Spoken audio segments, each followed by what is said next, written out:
Assalamualaikum warahmatullahi wabarakatuh. Selamat pagi, selamat siang, selamat sore, atau selamat malam teman-teman semua. Kami dari kelompok 8 dari kelas 11 MIPA 1 akan menjelaskan tentang dampak penjajahan bangsa Eropa di Indonesia. Berikut ini anggota kelompok-kelompok kami. Nama saya Alicia Kiyomi, absen 3. Nama saya Hiligan Zahra, absen 14. Nama saya Muhammad Yasin, absen 26. Saya Najwa Karenina, absen 28. Nama saya Renauli, absen 33.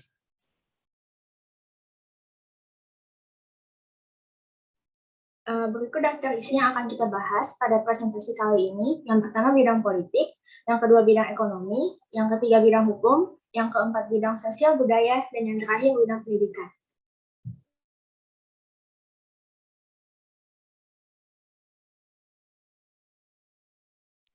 Yang pertama, di bidang politik, dampaknya adalah menggunakannya hukum kolonial untuk menggantikan hukum adat. Yang kedua, memudarnya pengaruh istana dan kerajaan tradisional. Yang ketiga, munculnya sistem kepegawaian yang bersifat modern. Yang keempat, pengusaha lokal tidak lagi bisa berkuasa secara mandiri, melainkan dipengaruhi oleh kolonial. Yang kelima, dikenal dan diterapkannya sistem trias politika yang hingga kini diterapkan di Indonesia. Yang kedua ada dampak penjajahan bangsa Eropa di bidang ekonomi. Yang pertama ada di bidang pengusaha pribumi. Pemerintah kolonial yang berkuasa membuat para pengusaha pribumi menjadi aparatur pemerintah kolonial dan tidak lagi mendapatkan penghasilan dan upeti seperti sebelumnya.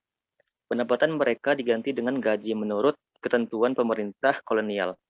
Akibatnya, penghasilan mereka menurun drastis dari sebelumnya. Sampai saat ini pun kadangkala Eropa tetap menjadi kunci permainan dagang dunia, karena Eropa telah menyatukan diri dalam Uni Eropa. Selanjutnya ada di bidang pertanian. Dampaknya bagi saat ini adalah kita mendapatkan transfer teknologi pertanian yang lebih modern dari Eropa.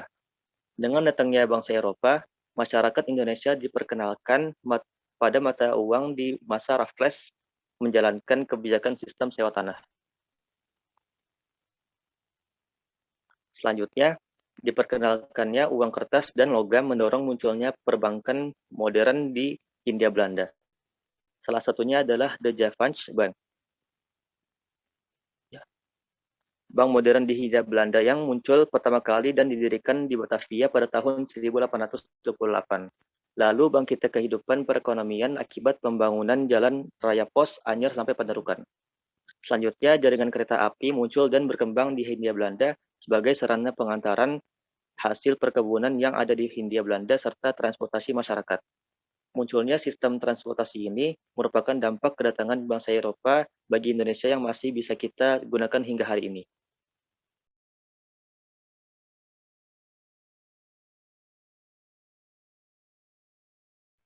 Yang ketiga ada bidang hukum. Pada masa kerajaan-kerajaan Nusantara, hukum berlaku merupakan hukum adat dan yang diwariskan secara turun-temurun. Ketika bangsa Eropa datang dan berkuasa, hukum kolonial asing mulai diterapkan. Sebagai contoh, pada masa pemerintahan Daendels dibentuk Badan Peradilan untuk orang Eropa, Timur Asing, dan Pribumi dengan ketentuan hukum yang berbeda. Hukum kolonial sangat mempengaruhi hukum di Indonesia hingga saat ini. Penggunaan istilah-istilah hukum berbahasa Belanda masih dapat kita temukan dalam hukum Indonesia. Misalnya onslaught, untuk istilah lepas dari segala tuntutan hukum.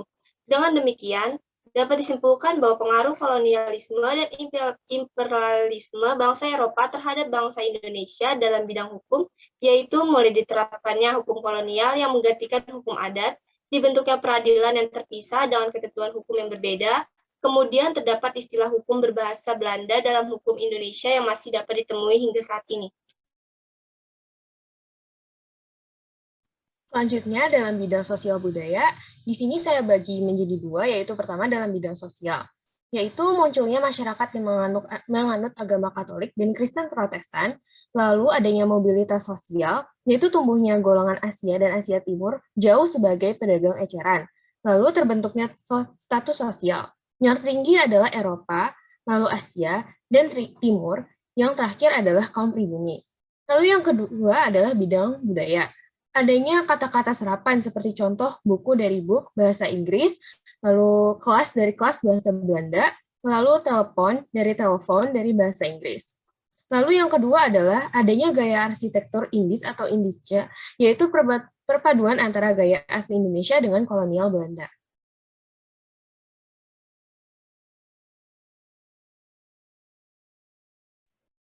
Yang terakhir, bidang pendidikan. Pendidikan dari Eropa pertama kali masuk ke Nusantara bersamaan dengan masuknya agama Kristen Katolik. Pertama kali dibangun sekolah yang isinya mengenai ajaran agama Kristen Katolik di daerah timur Indonesia, khususnya di daerah Maluku.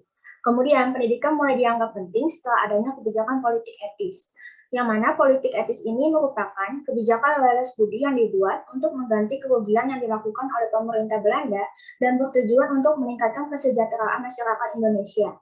Maka dari itu dibuatkannya sekolah karena dibutuhkannya tenaga kerja di sektor-sektor swasta dan pemerintahan.